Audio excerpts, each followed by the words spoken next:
Now, researchers at the Nkrumah University of Science and Technology have found contamination of millet and milk smoothie, popularly called Brukina, with E. coli.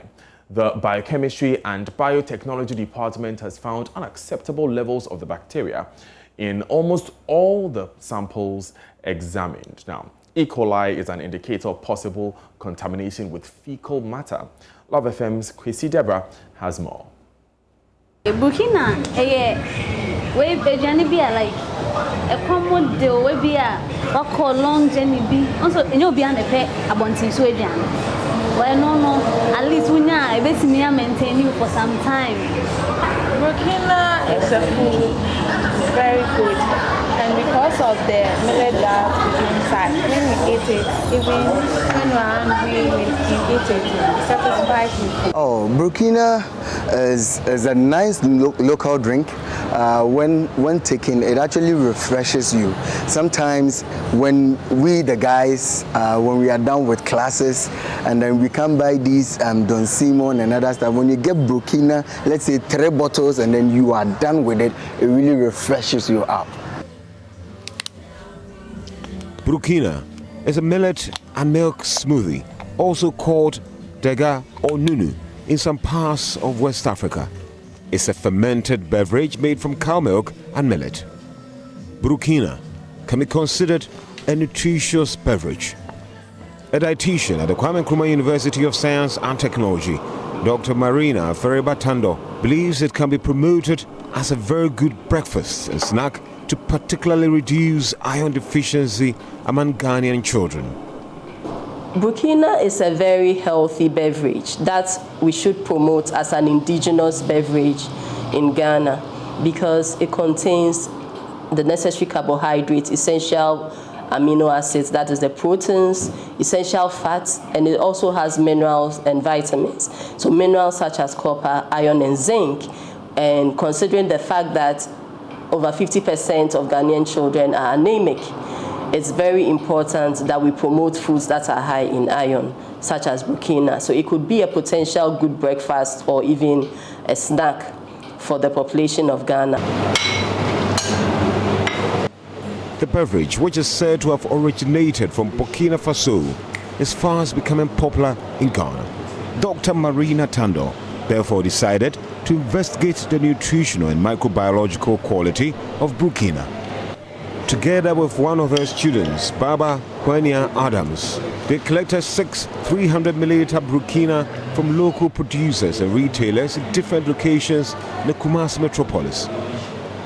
I purchased the Brukina from the retailers along the KNUST stretch, so from campus to Tech Junction to Angoga Junction through to Abu Abu.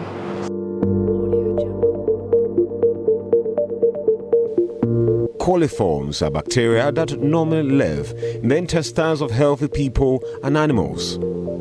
They are therefore commonly found in the feces. They are also found in plants and in the soil.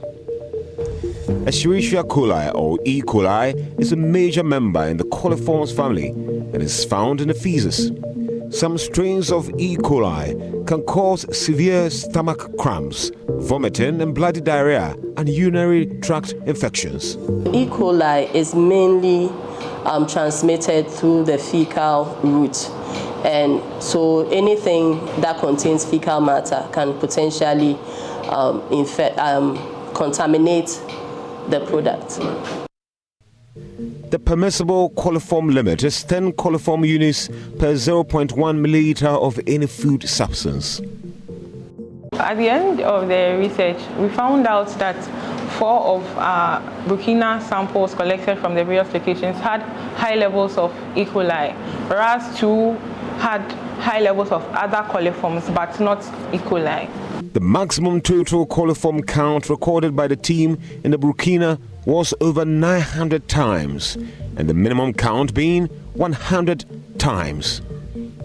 All of them couldn't pass the coliform levels. Dr. Tando's team have also visited some production sites. E. coli is a pathogen that is easily transmitted through fecal matter. And so anything that contains fecal matter is a potential source of contamination with E. coli. And so for this Brukina, for us to find E. coli in there could mean that there were several sources of contamination with fecal matter, and that possibly could have come from the storage condition of the beverage. And in this case, we found that some of their storage facilities had rodent infestation, and so it could come from the fecal matter of the rodents. It could also be from the storage of water that was used in preparing the Brukina beverage. And so poor storage conditions of the water could be a potential source of E. coli contamination. It could also be from poor hygienic practices of the producers. And so if they had fecal matter on their hands during the packaging process, they could transfer the E. coli to the beverage. Several other factors could also include poor fecal disposal, poor treatment of sewage is another potential source of E. coli contamination. So my recommendation would be that surveillance is very important on the part of the Food and Drugs Authority and all the other authorities in charge of ensuring that our food is healthy.